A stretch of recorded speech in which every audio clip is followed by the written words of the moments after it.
నా పేరు విప్లవ్ భీమానాయక్. మాది మహబూబాబాద్ జిల్లా కొర్రి మండలం తట్టుపల్లి.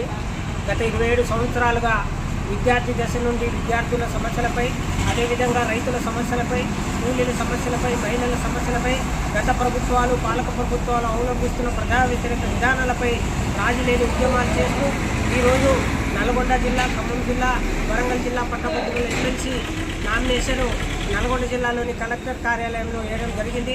కాంగ్రెస్ పార్టీ నుంచి తీన్మార్ మల్లన్న పోటీలో ఉన్నారు. అదేవిధంగా బీఆర్ఎస్ పార్టీ నుంచి ఎన్నుగుల రాకేష్ రెడ్డి పోటీ చేస్తూ ఉన్నారు. ఇటు లంబాడి హక్కుల పోరాట సమితి నుంచి విప్లవ్ భీమానాయక్ అనే నేను ఎల్హెచ్పిఎస్ రాష్ట్ర అధ్యక్షునిగా పనిచేస్తూ ఉన్నా. తీన్మార్ మల్లన్న తన టీం నుంచి నేను పేపర్ బాయ్గా పనిచేశాను, నా దగ్గర ఒక డబ్బులు లేవు, నేను మొత్తం ఉద్యమాలు చేస్తున్నానని చెప్పి మొత్తం బ్లాక్ మెయిలర్గా ఉండి ఈరోజు కాంగ్రెస్ పార్టీలో కొన్ని రోజులు బీజేపీలోకి వెళ్ళింది, కొన్ని రోజులు సొంత పార్టీ పెట్టిండు.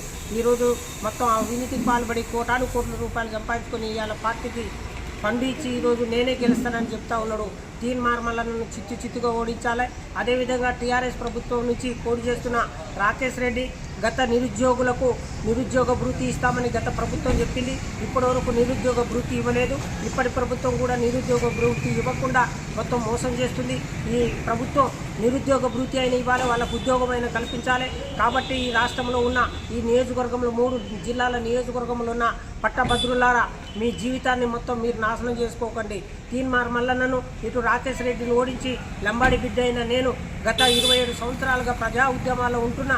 తప్పకుండా నాకు ఓటేసి పట్టభద్రుల సమస్యల్ని పరిష్కరించే విధంగా, అదేవిధంగా అవుట్సోర్సింగ్ ఉద్యోగులు, కాంట్రాక్ట్ ఉద్యోగులు, ఆల్ ఉద్యోగుల సమస్యలపై నేను పోరాటం చేస్తా.